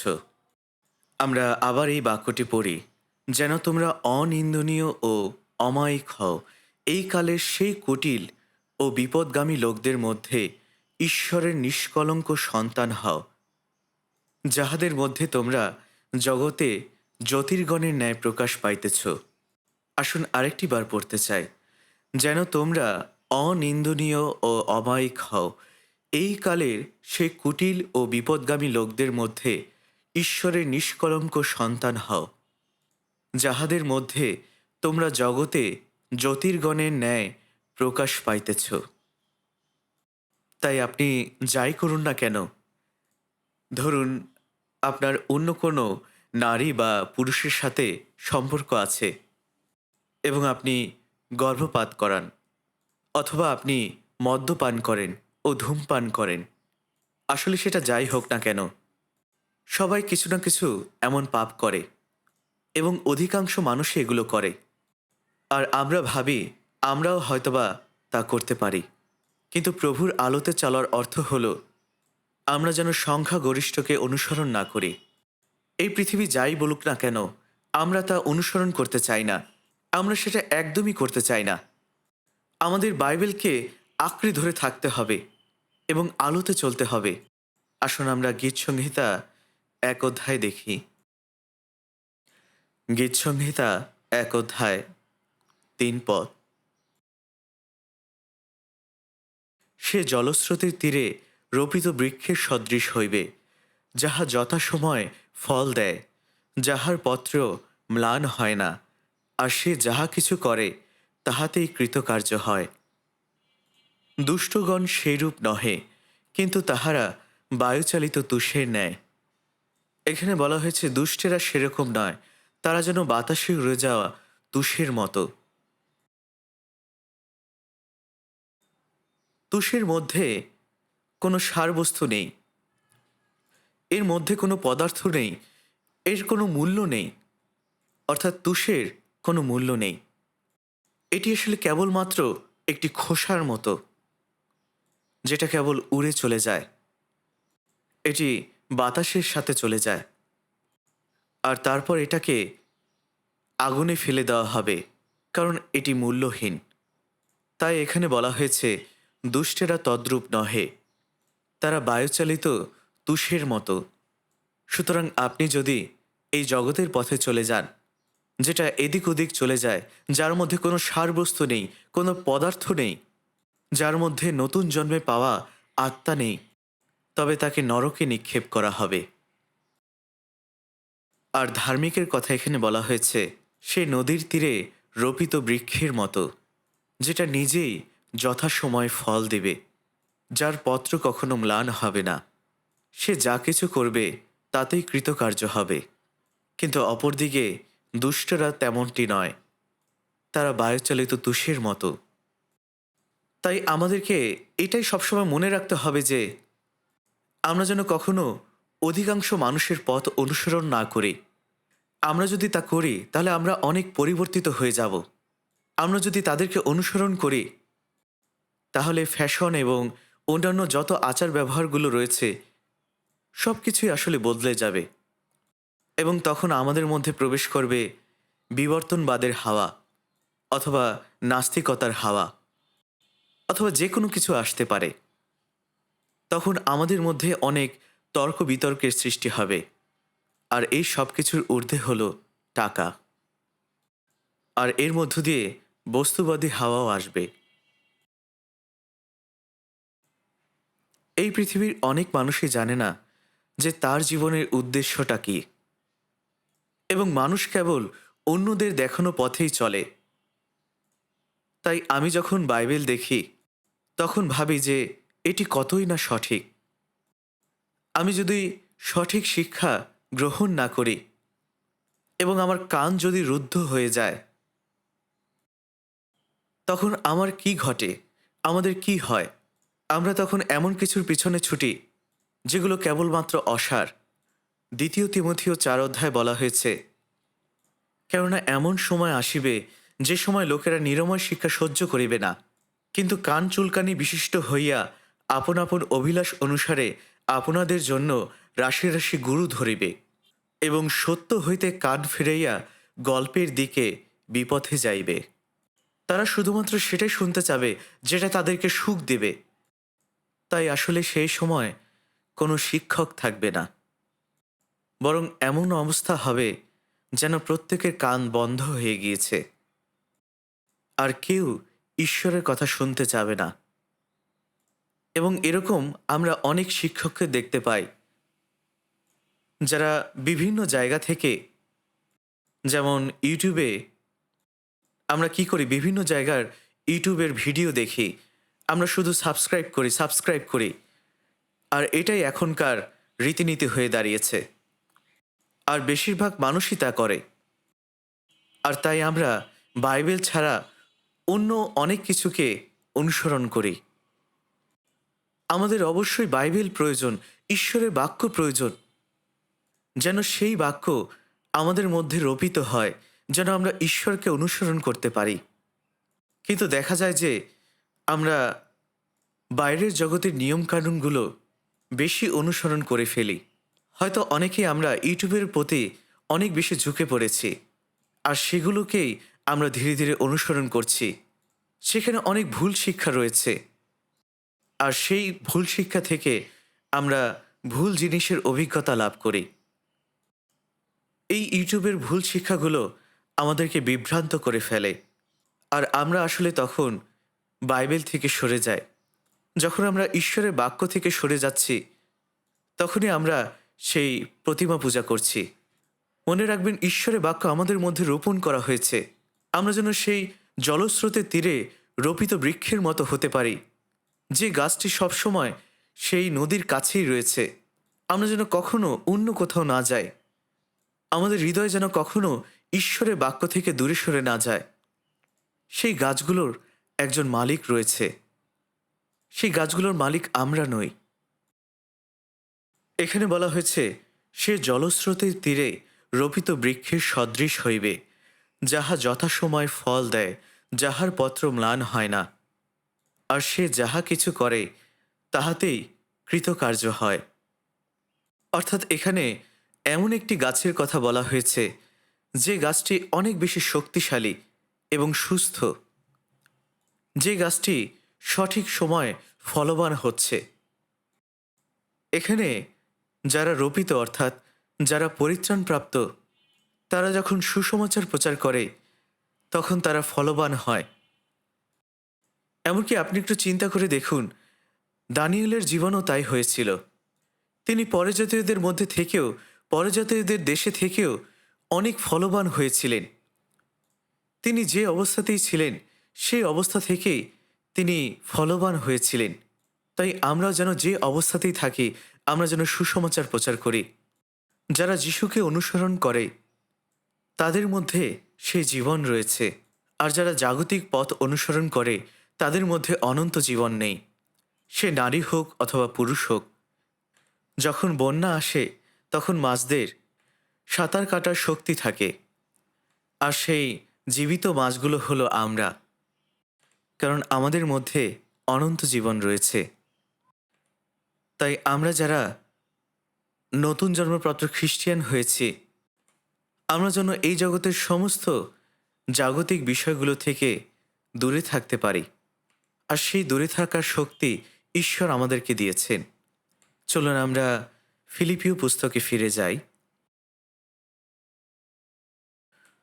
ফিলিপিও 2 অধ্যায়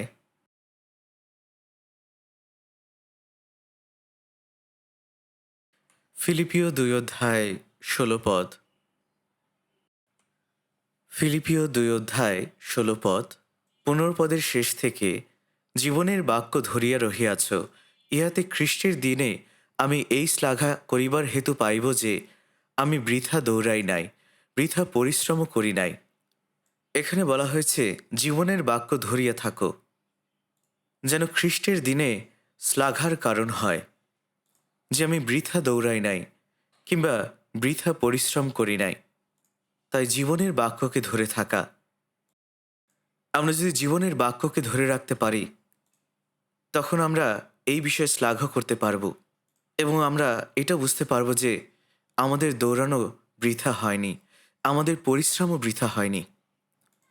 আমাদের জীবন একটি, আর এই একটি জীবনে একটি পরিষ্কার উদ্দেশ্যের প্রয়োজন, যাতে আমরা দুর্বল হয়ে না পড়ি। আমরা যদি ফিলিপিও 3 অধ্যায় 13 পদ দেখি, ভাতৃগণ, আমি যে তাহা ধরিয়াছি, আপনার বিষয়ে এমন বিচার করি না, কিন্তু একটি কাজ করি, পশ্চাৎস্থিত সকল বিষয় ভুলিয়া গিয়া সম্মুখস্থ বিষয়ের চেষ্টায় একাগ্র হইয়া লক্ষ্যের অভিমুখে দৌড়াতে দৌড়াতে আমি খ্রিস্ট যিশুতে ঈশ্বরের কৃত ঊর্ধ্বস্থিত আহ্বানের পণ পাইবার জন্য যত্ন করিতেছি। তাই আমাদের যদি একটি স্পষ্ট লক্ষ্য থাকে, তাহলে আমরা সেটির দিকে দৌড়াতে এতটাই ব্যস্ত থাকি যে আমরা জাগতিক বিষয়গুলোর দ্বারা প্রলুব্ধ হতে পারি না। আসুন আমরা আবার যিশায় 2 অধ্যায় দেখি।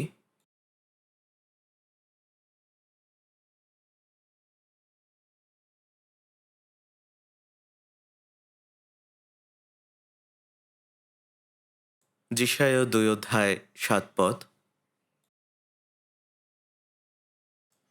আর তাহাদের দেশ রৌপ্য ও স্বর্ণে পরিপূর্ণ, তাহাদের ধনরাশির সীমা নাই, তাহাদের দেশ অশ্বে পরিপূর্ণ, এবং হ্রদ যে কত তাহার সংখ্যা নাই। ইসরায়েল হল ঈশ্বরের মনোনীত জাতি। যখন ইসরায়েলকে আহ্বান করা হয়েছিল, তাদের তখন আহ্বান করা হয়েছিল যেন তারা জগতের দিকে না তাকায়, যেন তারা উপরের দিকে তাকায়, আকাশের দিকে তাকায়, ঈশ্বরের দিকে তাকায়। কিন্তু তাদের দেশেও রূপা ও সোনায় পরিপূর্ণ ছিল, তাদের সম্পদের কোনো শেষ ছিল না।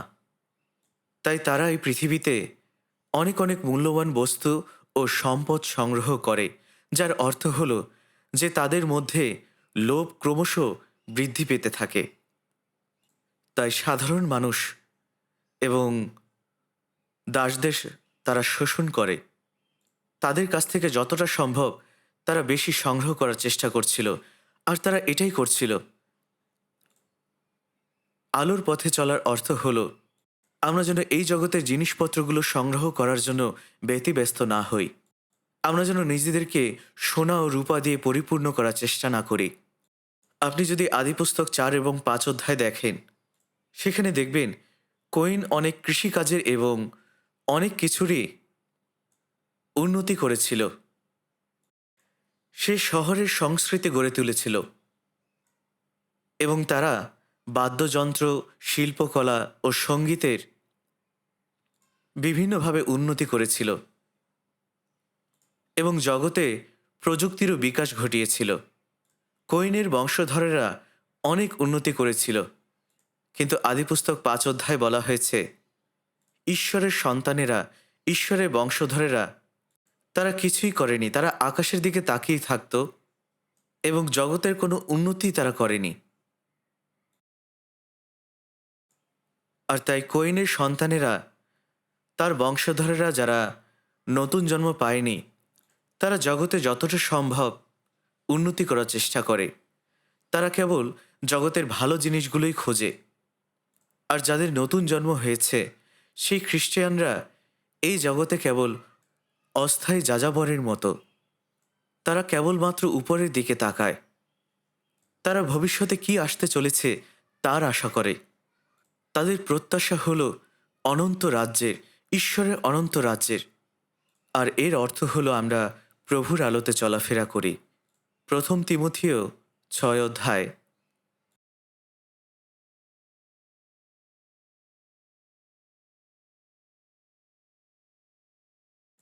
1 তিমথিও 6 অধ্যায় 6 পদ। 1 তিমথিও 6 অধ্যায় 6 পদ, 6 পদ থেকে বাস্তবিকই ভক্তি সন্তোষযুক্ত হইলে মহালাভের উপায়। কেননা আমরা জগতে কিছুই সঙ্গে আনি নাই, কিছুই সঙ্গে করিয়া লইয়া যাইতেও পারি না, কিন্তু গ্রাসাচ্ছাদন পাইলে আমরা তাহাতেই সন্তুষ্ট থাকিব। কিন্তু যাহারা ধনী হইতে বাসনা করে, তাহারা পরীক্ষাতে ও ফাঁদে এবং নানাবিধ মূঢ় ও হানিকর অভিলাষে পতিত হয়, সেই সকল মনুষ্যদিগকে সংহারে ও বিনাশে মগ্ন করে।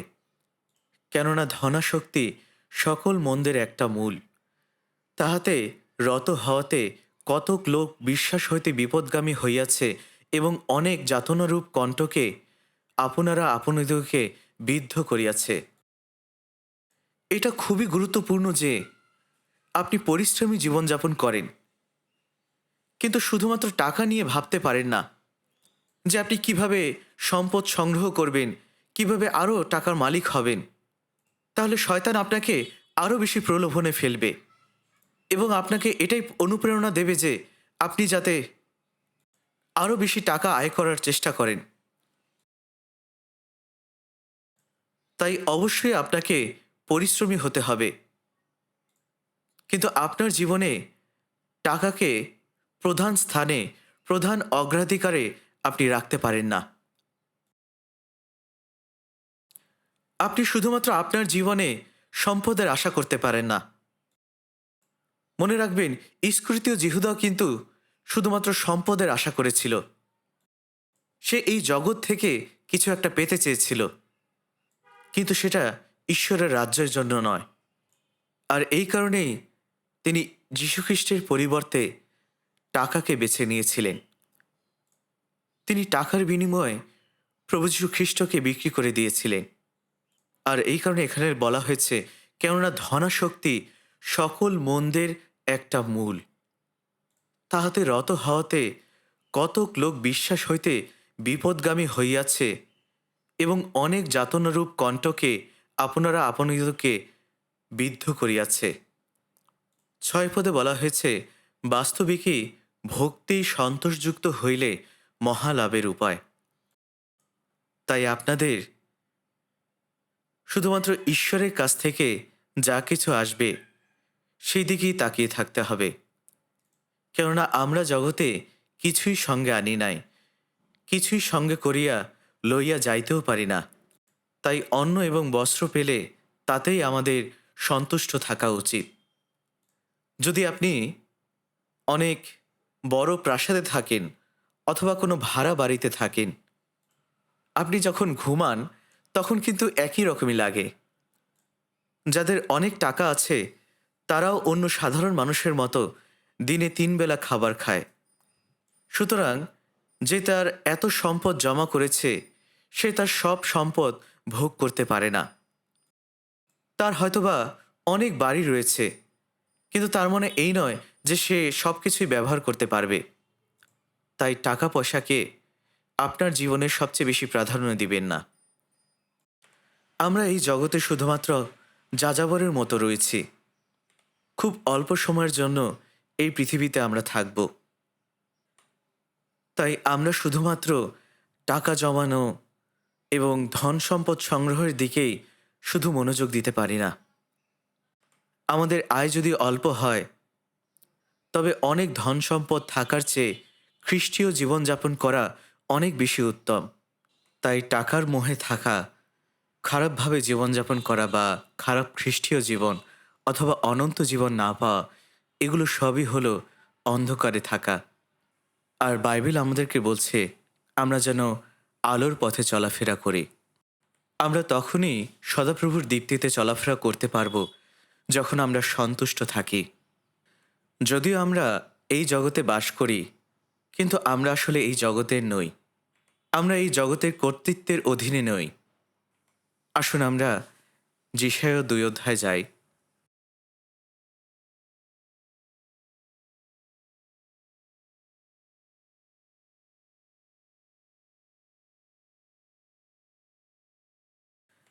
যিশায়া 2 অধ্যায় 7 পদে, আর তাহাদের দেশ রৌপ্য ও স্বর্ণে পরিপূর্ণ, তাহাদের ধনরাশির সীমা নাই, তাহাদের দেশ অশ্বে পরিপূর্ণ এবং হ্রদ যে কত তাহার সংখ্যা নাই।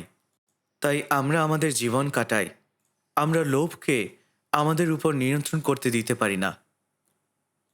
এটি আপনার বিশ্বাসের জীবনে খুবই ঝুঁকিপূর্ণ হতে পারে। এটা সত্যি গুরুত্বপূর্ণ যে আপনি এতে কোনো ফাঁক না রাখেন। প্রাচীনকালে লিডিয়ান নামে একটি দেশ ছিল, আর সার্দি ছিল লিডিয়ার রাজধানী, এবং সেখানে অনেক ধন সম্পদ ছিল। লিডিয়ান দেশটি খুব উঁচু একটি পাহাড়ের উপর ছিল, আর সেই রাজ্যটি অনেক অপ্রতিরোধ্য ছিল।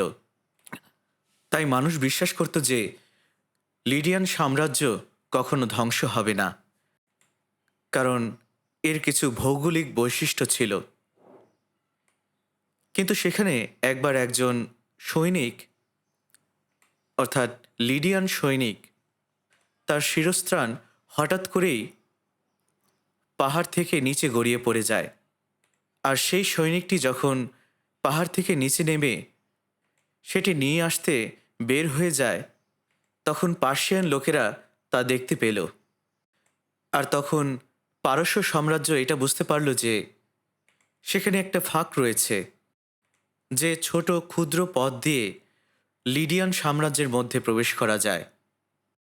আর তাই এরপরে পারস্য সাম্রাজ্য লিডিয়ান সাম্রাজ্যকে পরাজিত করল। তাই একইভাবে আমরা যেন শয়তান প্রবেশ করার জন্য কোনো ফাঁক না রাখি। শয়তান সবসময় আমাদের জীবনে প্রবেশ করার চেষ্টা করছে। যাতে সে খুব সহজেই আমাদের খ্রিস্টান জীবনকে নষ্ট বা এলোমেলো করে দিতে পারে। তাই আমরা যেন এই বিষয়টিতে সবসময় সতর্ক থাকতে পারি।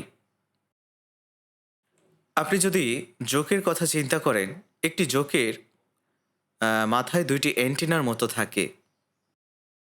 জোক সবসময় মানুষের রক্ত শুষে নেয় এবং সেটি করার পূর্বে তার মাথার ২টি অ্যান্টেনা ব্যবহার করে, যেটা সম্ভবত অনেকটা হুলের মতো। আর এরপরে এর সাহায্যে সে আপনার দেহ থেকে রক্ত শুষে নেয়। তাই আমরা যেন শয়তানরূপী এই জোক থেকে নিজেদেরকে রক্ষা করতে পারি। আসুন আমরা এরপরে পরবর্তী পদটি দেখতে চাই। যেসায়া ২ অধ্যায় ৮ পদ।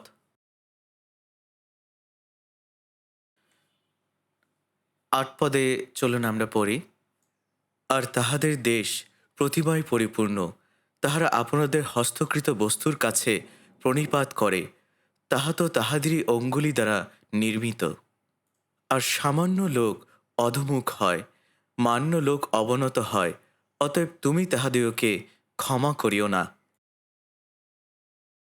এখানে বলা হয়েছে, আর তাহাদের দেশ প্রতিমায় পরিপূর্ণ, তাহারা আপনাদের হস্তকৃত বস্তুর কাছে প্রণিপাত করে, তাহারা তো তাদেরই অঙ্গুলি দ্বারা নির্মিত। আর সামান্য লোক অধমুখ হয়, মান্য লোক অবনত হয়, অতএব তুমি তাহাদিওকে ক্ষমা করিও না। মানুষের শুধুমাত্র ঈশ্বরের সামনে নত হওয়া উচিত, কেবল তার সামনেই নিজেকে নম্র করা উচিত। তাই আমরা যেন আমাদের জীবনে অন্য কিছুর সামনে নিজেকে নত যেন না করি, নিজেকে নত না করি। চলুন আমরা প্রথম রাজাবলী ১৯ অধ্যায় দেখি।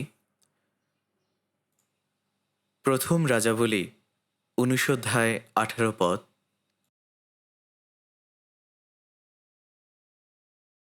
প্রথম রাজাবলী ১৯ অধ্যায় ১৮ পদ।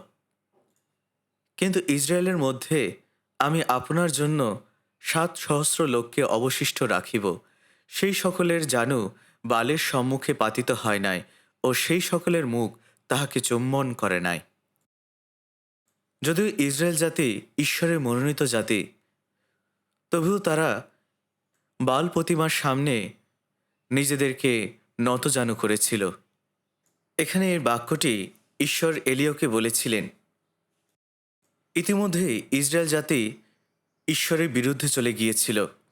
তারা যখন প্রতিমা পূজা করেছিল, তখন এলিও সেই বাল দেবতার কাছে জানুপাত করেননি। যখন সবাই সেই বাল দেবতাকে চুম্বন করছিল, তখন তিনি সেই বাল দেবতাকে চুম্বন করেননি। এবং এরপরে ঈশ্বর এলিওকে বলেছিলেন যে আমি ইসরায়েলের মধ্যে ৭,০০০ ইসরায়েলীয় যারা বালের কাছে জানুপাত করেনি এবং যারা বাল দেবতাকে চুম্বন করেনি, তাদেরকে আমি অবশিষ্ট রাখব। তাই আমরা যেন কখনো টাকার সামনে জানুপাত না করি। আমরা কখনোই এটা করতে পারি না। আমরা কামনা বাসনার কাছে জানুপাত করতে পারি না। আমরা মদের কাছে জানুপাত করতে পারি না।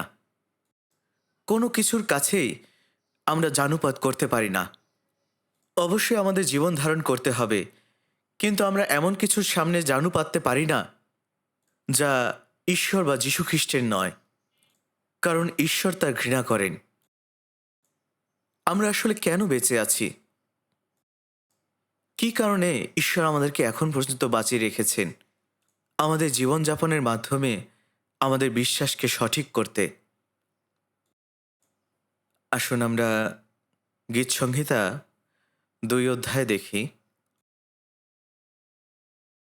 গীত সংহিতা ২ অধ্যায় ১২ পদ। গীত সংহিতা ২ অধ্যায় ১২ পদ।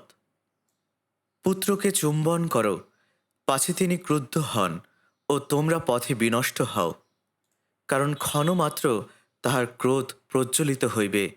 ধন্য তাহারা সকলে যাহারা তাহার শরণাপন্ন। এখানে বলা হয়েছে পুত্র যীশুখ্রিস্টকে চুম্বন করো, তার সাথে যোগাযোগ স্থাপন করো, তার সাথে সম্পর্ক করো। যীশু খ্রিস্টের সাথে সঠিক সম্পর্ক রাখা। আমরা যেন যীশু খ্রিস্টকে ভালোবাসার বিষয় হিসেবে গ্রহণ করি, পাছে তিনি ক্রুদ্ধ হন। তাই আমরা যেন তার সামনে নতজানু হই। আমরা যেন শুধুমাত্র ঈশ্বর এবং যীশু খ্রিস্টের সামনেই নতজানু হতে পারি, কারণ এটি সবথেকে গুরুত্বপূর্ণ বিষয় এবং আমাদের জীবনে সবথেকে প্রয়োজনীয় বিষয়। কারণ যখনই আমরা তা করি, এর মানে হলো আমরা প্রভুর আলোতে চলি। আর এই সিদ্ধান্তের জন্য আমাদের প্রভুর সাহায্য দরকার, কারণ এটি অনেক দৃঢ় একটি সিদ্ধান্ত। তাই আসুন আমরা ঈশ্বরের সামনে নতজানু হই এবং ঈশ্বরের কাছ থেকে কি আসতে চলেছে কেবল সেটি দেখাই খুবই গুরুত্বপূর্ণ। তাই এই শেষ সময় আমাদের বিচারের সামনে এগিয়ে যাওয়া প্রয়োজন। মনে রাখবেন, প্রত্যেকটি মানুষ ঈশ্বরের সামনে নতজানু হবে। আমাদের সবাইকে তার সামনে নতজানু হতে হবে।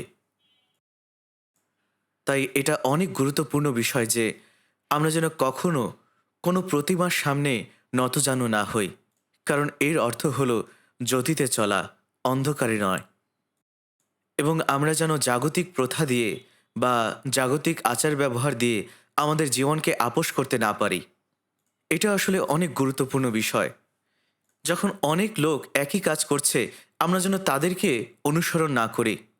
এমনকি আমরা যখন অনেক কঠিন পরিস্থিতির মধ্য দিয়েও থাকি, আমরা যেন এই বিষয়টিতে শক্তিশালী হই।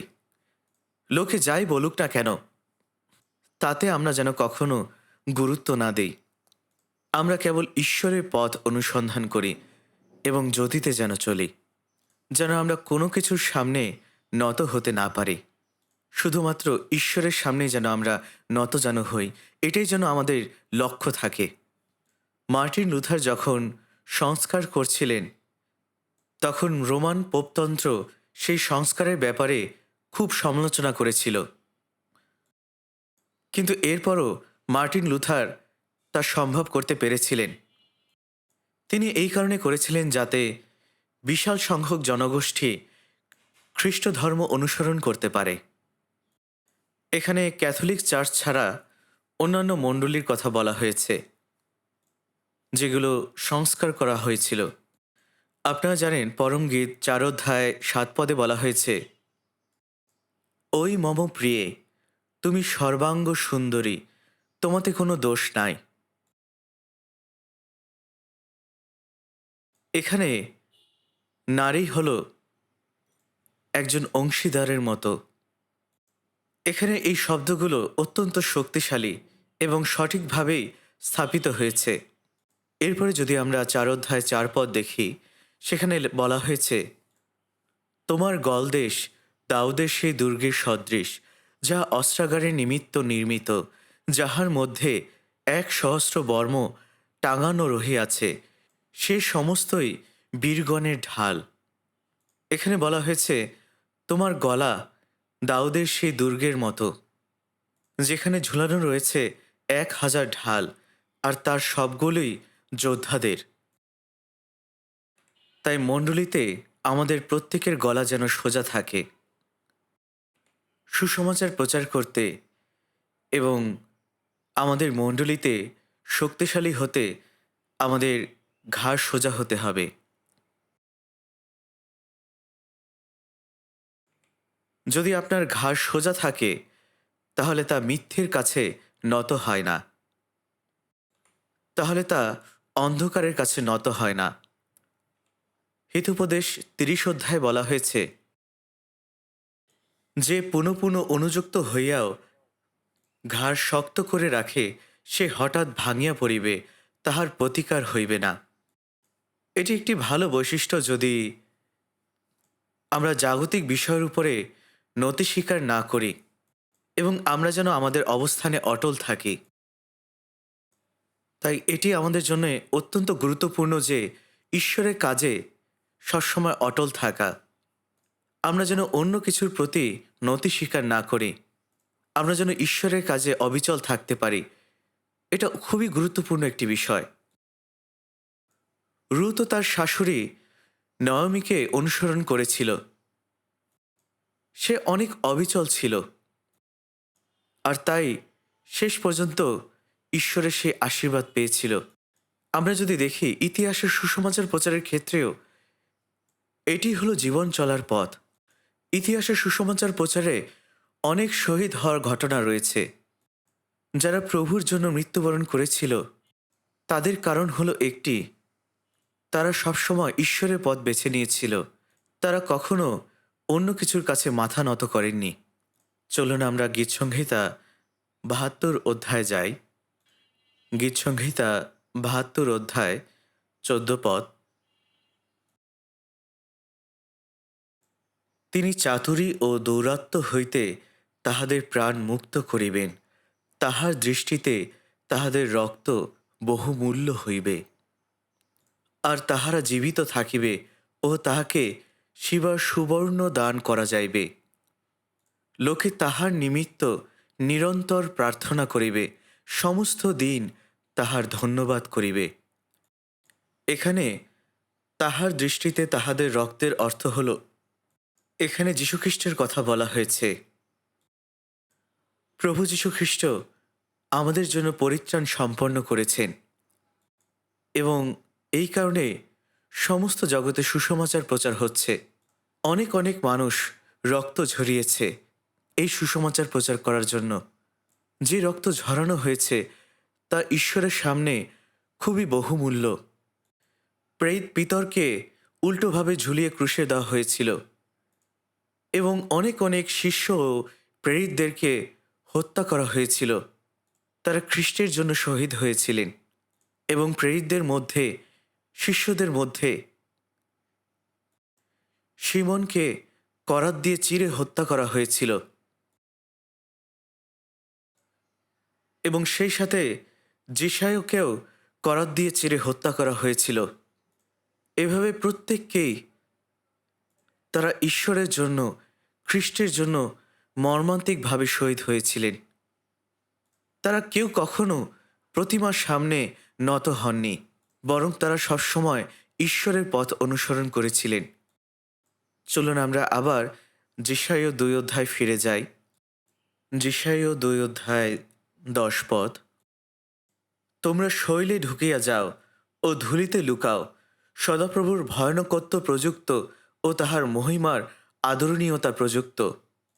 সামান্য লোকদের উচ্চ দৃষ্টি অবনত হইবে, মান্য লোকদের গর্ব খর্ব হইবে, আর সেই দিন কেবল সদাপ্রভুই উন্নত হইবেন। মানুষের গর্বিত দৃষ্টি নত করা হবে, মানুষের অহংকার খর্ব করা হবে, এবং সেই দিন, শুধুমাত্র সেই দিন তিনি উচ্চকৃত হবেন, ঈশ্বরই উন্নত হবেন। যারা ঈশ্বরের সামনে অহংকারী তাদেরকে নত করা হবে। তাই যারা বিনয়ী হয়ে চলে তারা সদাপ্রভুর আলোতে চলে। এই পৃথিবীতে অনেক মানুষই রয়েছে যারা সব সময় অনেক অহংকার করে, অনেক বড়াই করে। তারা সব সময় সকলের সামনে নিজেকে জাহির করার চেষ্টা করে। মানুষ মনে করে বিনয়ী হওয়া বোকামি, কিন্তু বিনয়ী হওয়া এবং সদাপ্রভুর আলোতে চলা অত্যন্ত গুরুত্বপূর্ণ বিষয়। কারণ ঈশ্বর বিনয়ী। ঈশ্বর কেবলমাত্র তাদেরকেই ব্যবহার করেন যারা বিনয়ী, কারণ ঈশ্বর নিজে বিনয়ী। যীশুখ্রিস্ট স্নেহময়, এবং সেই সাথে তিনি বিনয়ী। যারা নম্র পথে চলে ঈশ্বর তাদের প্রশংসা করবেন, এবং তারা সদাপ্রভুর আলোতে বাস করবে। এখানে ১১ পদে এই কথাটি বলা হয়েছে, সামান্য লোকদের উচ্চ দৃষ্টি অবনত হইবে, মান্য লোকদের গর্ব খর্ব হইবে, আর সেই দিন কেবল সদাপ্রভুই উন্নত হইবেন।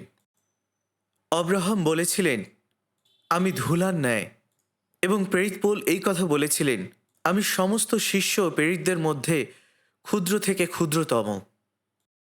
অর্থাৎ তারা প্রত্যেকে অনেক নম্র ছিলেন।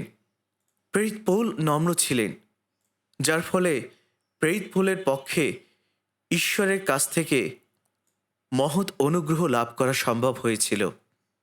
তাই কেবল যারা নম্র, কেবল তারাই সঠিক জ্ঞান রাখে, এবং যারা নম্র কেবল তাদেরকেই নিযুক্ত করা হবে এবং তাদের সাথে অত্যন্ত উচ্চ মর্যাদা প্রদর্শন করা হবে। তাই মূল বিষয়টি হল নম্র হওয়া। ঈশ্বর কেবল তাদেরকেই ব্যবহার করেন যারা নম্র, এবং যারা নম্র তারা প্রকৃত সান্ত্বনা পেতে পারে।